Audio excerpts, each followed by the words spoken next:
Allahu Akbar, Allahu Akbar.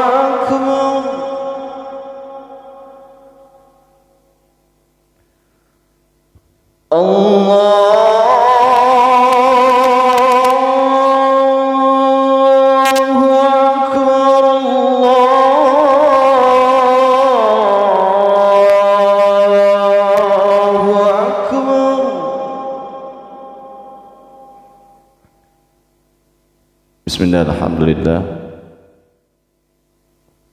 Alhamdulillahilladzi arsala rasulahu rahmatan lil alamin. Allahumma salli ala sayyidina wa maulana Muhammadin wa ala alihi wa dhurriyyatihi wa ali baitihi wa ashabihi ajma'in, amma ba'd. Rabbi zidna ilman warzuqna fahman. Ya Allah, tambahkan ilmu kami, pertinggilah kecerdasan kami. Amin ya Allah ya rabbal alamin. Teman-teman semua, sama-sama kita hari ini akan kembali belajar dan sama-sama terus belajar. Yang akan kita bahas pada kesempatan kali ini adalah berkaitan tentang azan beserta dengan ilmu yang berkaitan tentang azan itu sendiri dan fadilah, keutamaan. Mudah-mudahan ada manfaatnya buat kita semua. Nanti disesuaikan pula dengan makharijul huruf dan tajwid yang ada pada lafaz-lafaz azan itu sendiri. Saudara semua yang dirahmati Allah Subhanahu wa taala, sebagaimana kita ketahui bahwa diperlukan generasi-generasi untuk melanjutkan daripada perjuangan syiar dan dakwah di dalam agama. Sebagaimana Rasulullah katakan, syubbanal yaum rijalul ghad, pemuda hari ini adalah pemimpin di hari esok. Artinya mungkin banyak muadzin sekarang ini yang sudah usianya sepuh. Oleh karena itu konten ini ditujukan wabil khusus, mudah-mudahan manfaatnya bagi para kaum pemuda supaya semangat, punya kemauan untuk melanjutkan estafet dari muadzin-muadzin yang ada di lingkungan kita, di masyarakat kita, supaya masjid-masjid dan musolah-musolah kita terus bisa mengumandangkan asma Allah, mengagungkan Allah Subhanahu wa taala, dan juga menyerukan kepada saudara kita yang lain sesama muslim untuk mengerjakan salat fardu. Kajian azan ini saya akan bagi 3 season. Yang pertama sejarahnya azan, kemudian kita akan bahas fadilah, keutamaan, dan yang ketiga makharaj dan tajwid yang ada pada lafaz azan. Baik, ilmu yang pertama berkaitan tentang sejarah azan itu sendiri. Dulu semasa Rasulullah SAW sudah berada di kota Madinah, ketika saat itu, ketika datangnya waktu sholat, banyak para sahabat yang sudah menunggu waktu sholat dan belum ada seruan panggilan azan karena memang belum ada syariat untuk dilakukan azan. Rasulullah SAW mendapatkan wahyu untuk melaksanakan adanya seruan panggilan azan. Dikala itu belum ditemukan seruan itu seperti apa sebagai penanda masuknya waktu sholat. Dan ada beberapa sahabat yang mengajukan usulan, saran kepada Nabi Muhammad SAW. Ada yang mengusulkan bahwa panggilan salat itu dengan lonceng sebagaimana umat Nasrani lakukan. Ada juga yang mengusulkan kepada Nabi untuk membakar api di tempat yang tinggi. Tapi semua usulan itu ditolak. Karena memang kita tidak mungkin, Rasulullah SAW bersabda bahwasanya kita harus berbeda dengan umat-umat yang lain. Kemudian ada salah satu sahabat Rasulullah SAW yang bernama Zaid bin Abdullah yang bermimpi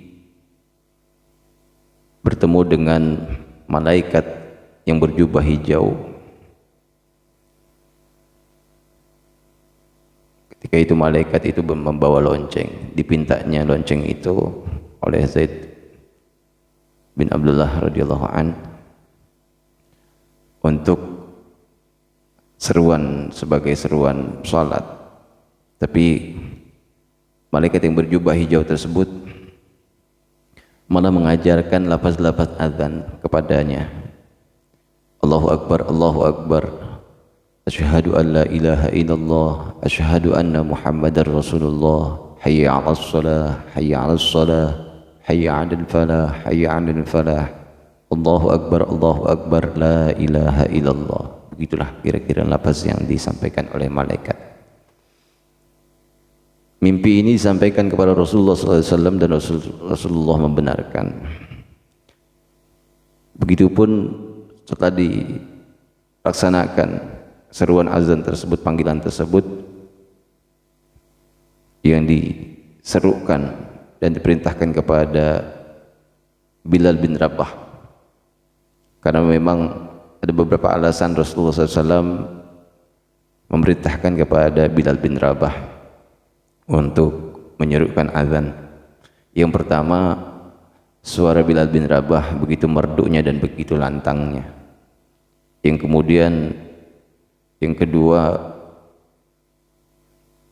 penghayatan dari Bilal bin Rabah terhadap lafaz-lafaz azan itu sendiri. Yang ketiga, Bilal bin Rabah itu adalah orang yang berani, sehingganya perintah untuk seruan azan tersebut yang pertama kali yang menjadi Bilal, yang menjadi muadzin itu adalah Bilal bin Rabah. Ketika Bilal bin Rabah menyerukan azan, terdengarlah ke rumahnya Sayyidina Umar bin Khattab. Lalu Sayyidina Umar bin Khattab datang kepada Rasulullah SAW dan memberitakan hal yang sama, bahwa beliau juga bermimpi bahwa seruan-seruan azan yang seperti tadi itu memang juga ada pada mimpinya. Oleh karena itu, sejarah azan ini Rasul menjadi disyariatkannya azan itu ketika Rasulullah SAW sudah berada di kota Madinah, artinya pada tahun Hijriah yang pertama. Itulah sejarah dari azan. Yang kedua, berkaitan tentang fadilah azan, supaya generasi-generasi muda tahu bahwa penting dan betapa besarnya seorang muadzin dalam pandangan Allah Subhanahu wa taala. Artinya mudah-mudahan ada kemauan, ada niat bagi para remaja dan generasi muda. Di dalam hadis Rasulullah SAW, di dalam kitab Lubabul Hadis, ada tentang Tangkihul Qaul. Kalau Nabi SAW bersabda, Nabi SAW, man adzana lis-shalah sab'a sinina muhtasiban. Barang siapa yang azan untuk salat selama 7 tahun, muhtasiban, dengan karena Allah Subhanahu wa taala niatnya, kataballahu lahu bara'atan minan nar, maka dituliskan oleh Allah Subhanahu wa taala baginya terbebas daripada api neraka. Luar biasa.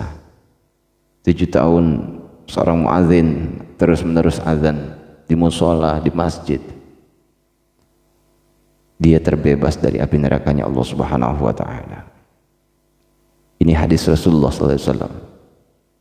Kemudian Rasul pernah bersabda kembali, qala Allah sallallahu alaihi wasallam, wa qala Nabi sallallahu alaihi wasallam, Nabi bersabda, man adzana 12 sanah wajabat lahul jannah.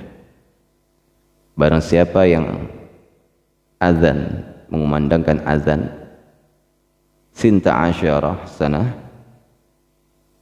12 tahun, wajabat lahul jannah, maka mesti wajib bagi dia, kata Allah,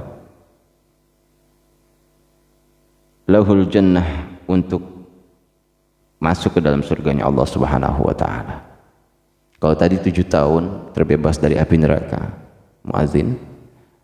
Kemudian jika 12 tahun betul-betul menjadi muazin, maka mesti, kata Allah, wajib baginya untuk masuk dalam surganya Allah Subhanahu wa taala. Luar biasa. Subhanallah. Wa qala an-nabi sallallahu alaihi wasallam, man adzana 5 salawatin. Nabi bersabda, siapa yang mengumandangkan azan 5 waktu salat, imanan wa ihtisaban, dengan penuh iman dan mencari pahala kepada Allah Subhanahu wa taala, ghufira lahu ma taqaddama min dzambi ay minas saghair, maka Allah akan hapus dosa-dosanya. Ay minas saghair, tegasnya dosa yang dihapus adalah dosa-dosa kecilnya. Ya, sehari 5 waktu dikumandangkan azan, maka dosa-dosa kecilnya dihapuskan oleh Allah Subhanahu wa taala. Di dalam hadis-hadis yang lain Rasulullah bersabda, jikalau tahu kita pahala akan menjadi seorang muadzin, maka tentunya pasti akan diundi, ya, berduyun-duyun orang, berlomba-lomba orang, karena memang begitu besarnya pahala seorang muadzin. Maka orang akan berlomba-lomba mengundi siapa yang dia jadi bakal muadzin kalau tahu. Tapi ternyata memang sekarang ini agak kita dalam kesulitan untuk mencari seorang muadzin, baik di masjid-masjid maupun di musala-musala. Artinya perlu regenerasi, ya, supaya ada generasi yang mau melanjutkan, continue. Mudah-mudahan apa yang saya sampaikan ini, ya, fadilah keutamaan seorang muadzin tadi 7 tahun, 12 tahun, bahkan salat 5 waktu, dia selalu mengumandangkan azan, terbebas dari api nerakanya Allah, wajib baginya masuk ke dalam surganya Allah, dan juga dihapuskan dosa-dosanya dalam pandangan Allah Subhanahu wa taala. Begitupun dalam hadis Rasulullah SAW nanti di padang mahsyar, ketika kita manusia, seluruh manusia dikumpulkan, ada ciri khusus bagi seorang muadzin, yakni lehernya lebih panjang dari yang lain. Artinya ada ciri khusus, ya, diutamakan, ada sesuatu keistimewaan seorang muadzin nanti di padang mahsyar, diistimewakan oleh Allah Subhanahu wa taala. Itulah keutamaan fadilah jadi seorang muadzin. Mudah-mudahan menjadi support, menjadi penyemangat buat kalian semua, generasi muda dan generasi anak-anak muda yang akan menjadi penyambung estafet, melanjutkan perjuangan dari para orang tua sepuh, para muadzin-muadzin sekarang. Mudah-mudahan kalian menjadi anak-anak yang saleh. Yang ketiga, kajian kita berkaitan tentang makhraj dan tajwid panjang pendek yang ada pada lafaz-lafaz azan. Makharijul huruf pada Allahu Akbar, Allahnya tafhim, Allah tebal. hu-nya ha besar, Allahu, kemudian alif kaf ak, kafnya sukun, a ketemu kaf sukun ak, bukan aik ya. Ada juga orang yang azan Allahu Akbar, Allahu Akbar ya, dia nggak usah seperti aik ya, karena alif a ketemu kaf sukun jadi ak, jangan ak ya, sebab itu bukan, kaf itu bukan qalqalah, jadi tidak perlu memantul, jangan sampai ak tapi ak saja. Akbar, barnya karena roknya kita wakafkan, maka roknya ditafhimkan, ditebalkan, bar ya, bar bukan bar tapi bar, tebalkan. Allah, Allahnya dua harakat, Allahu Akbar dua kali ya. Jadi kalau dilafazkan Allahu Akbar, Allahu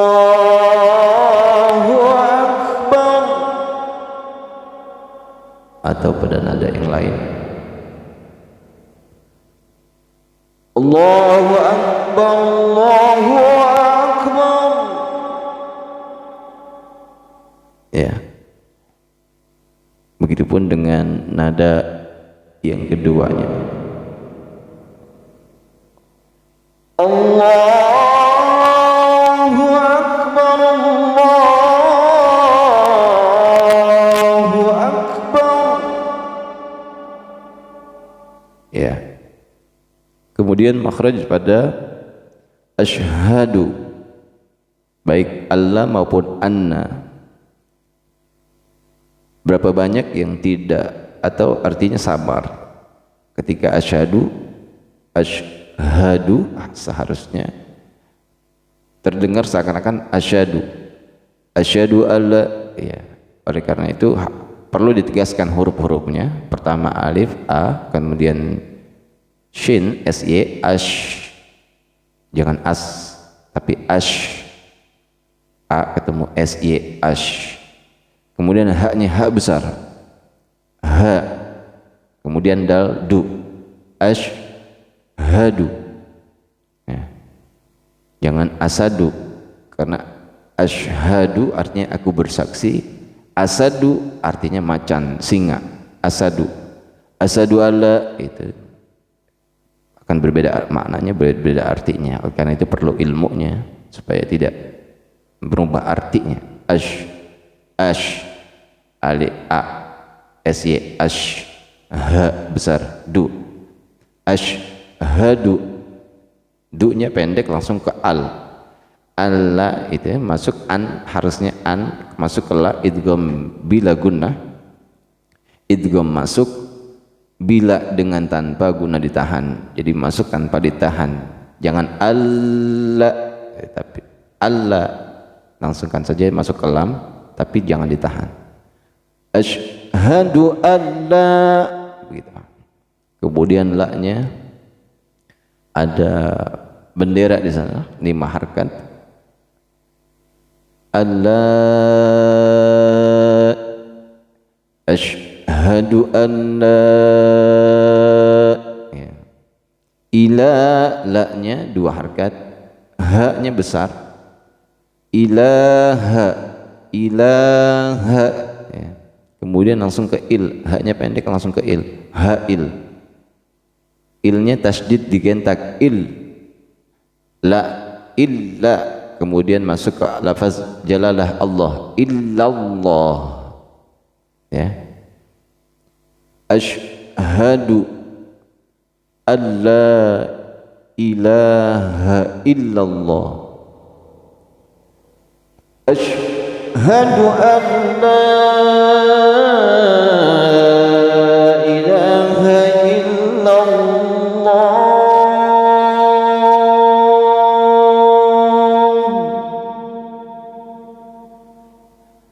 asyhadu an la ilaha illallah.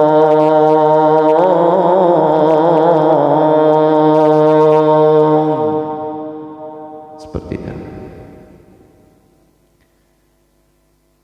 Kemudian asyhadu sama dengan asyhadu an la, alif shin ha besar, du asyhadu langsung ke anna.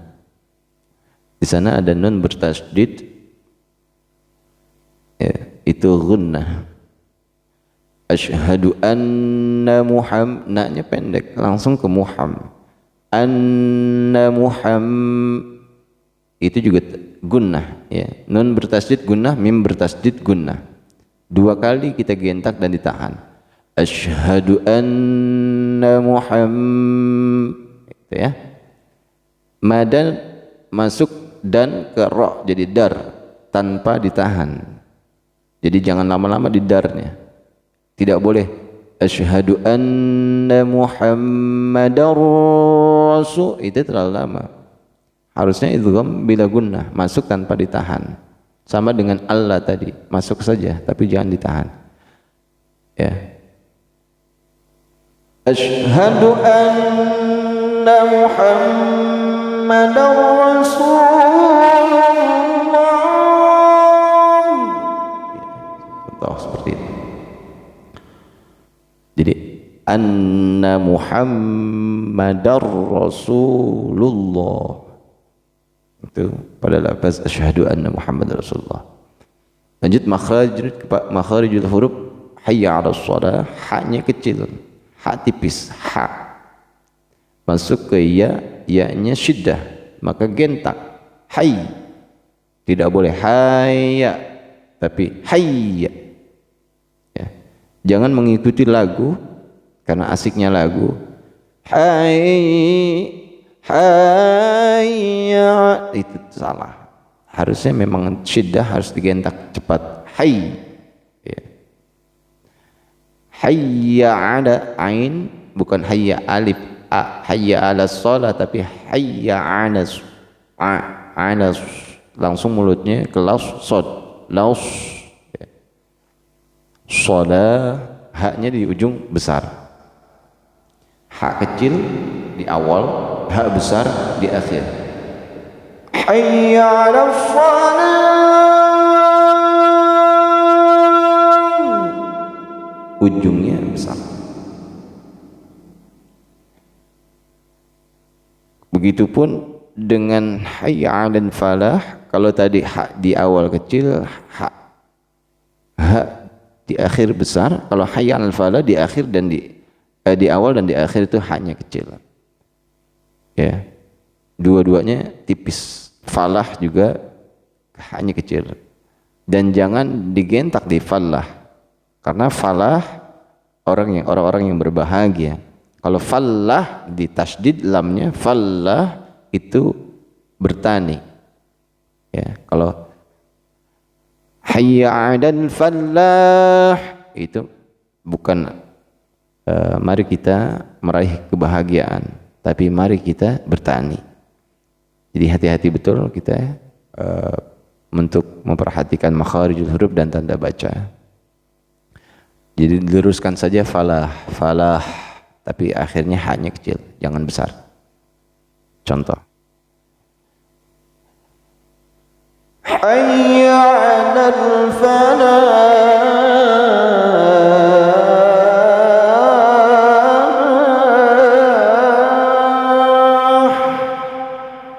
tipiskan aja. Hayya 'alal falah,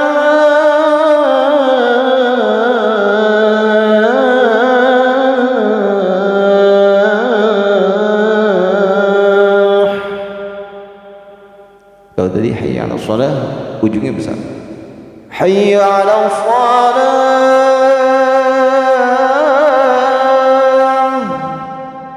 besar ujungnya. Allahu Akbar sama dengan Allahu Akbar yang pertama, cuma sekali. Kemudian la ilaha illallah, haknya ilaha, ya. La ilaha illallah, ya. Jangan terlalu lama haknya, jangan terlalu lama. La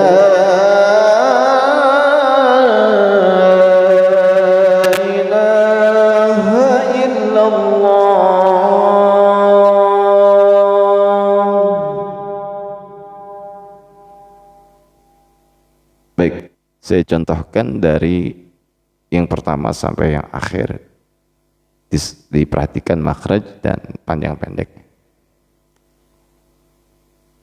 Bismillahirrahmanirrahim.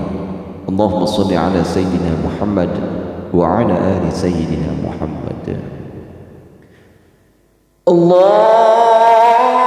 akbar, Allahu akbar.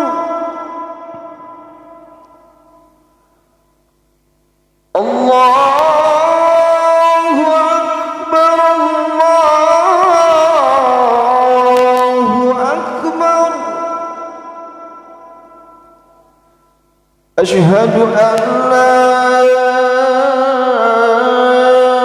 ilaha illallah.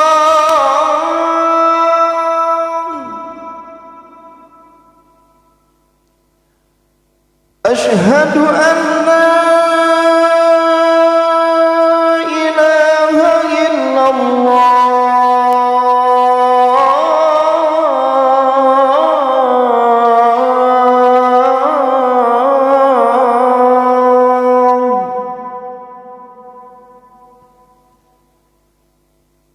Asyhadu anna Muhammadar Rasulullah.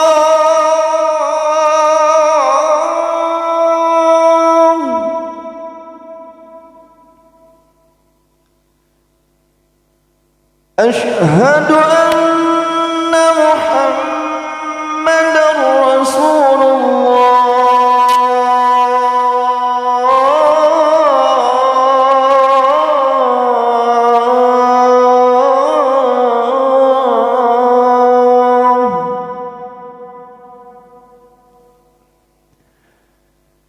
Hayya 'alas shalah.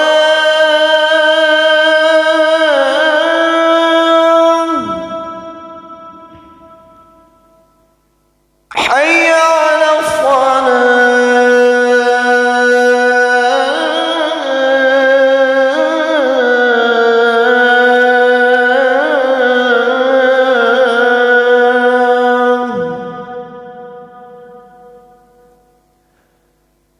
Hayya 'alal falah.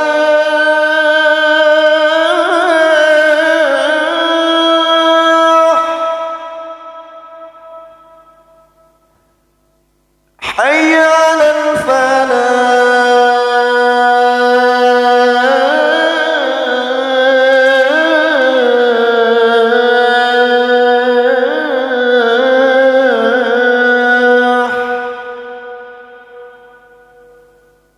Allahu akbar, Allahu akbar. La ilaha illallah.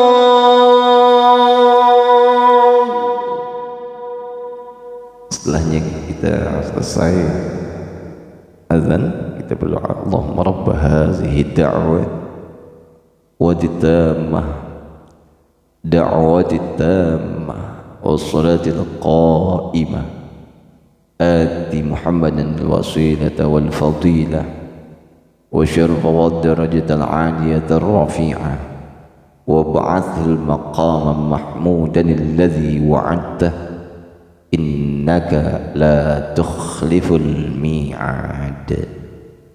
Demikianlah kajian kita pada hari ini, mudah-mudahan bermanfaat. Dan sekali lagi saya ingin memberikan semangat motivasi kepada generasi muda. Jangan patah semangat. Ayolah sama-sama terus kita belajar kalau yang belum bisa azan, karena memang azan itu disunahkan bukan hanya untuk menyerukan panggilan sholat, tapi kita nanti sebagai laki-laki itu banyak fungsinya. Ketika kita lahir anak kita memiliki anak, baru setelah lahir kita langsung azankan. Jadi seorang laki-laki, seorang suami harus bisa azan, ya. Kemudian kalau kita menurunkan jenazah ke alam barzah sebelum ditutup makbarahnya, kuburnya, maka diazankan terlebih dahulu dan disolatkan. Mudah-mudahan kalian semua dimudahkan Allah Subhanahu wa taala menjadi generasi-generasi muadzin berikutnya. Semangat terus. Allahu Akbar. Akhirul kalam, mohon maaf salah kata, salah sikap, salah perilaku, dosa. Mudah-mudahan segala kekurangannya disempurnakan Allah Subhanahu wa taala dan dimaafkan Allah Subhanahu wa taala. Wal afa minkum. Assalamualaikum warahmatullahi wabarakatuh.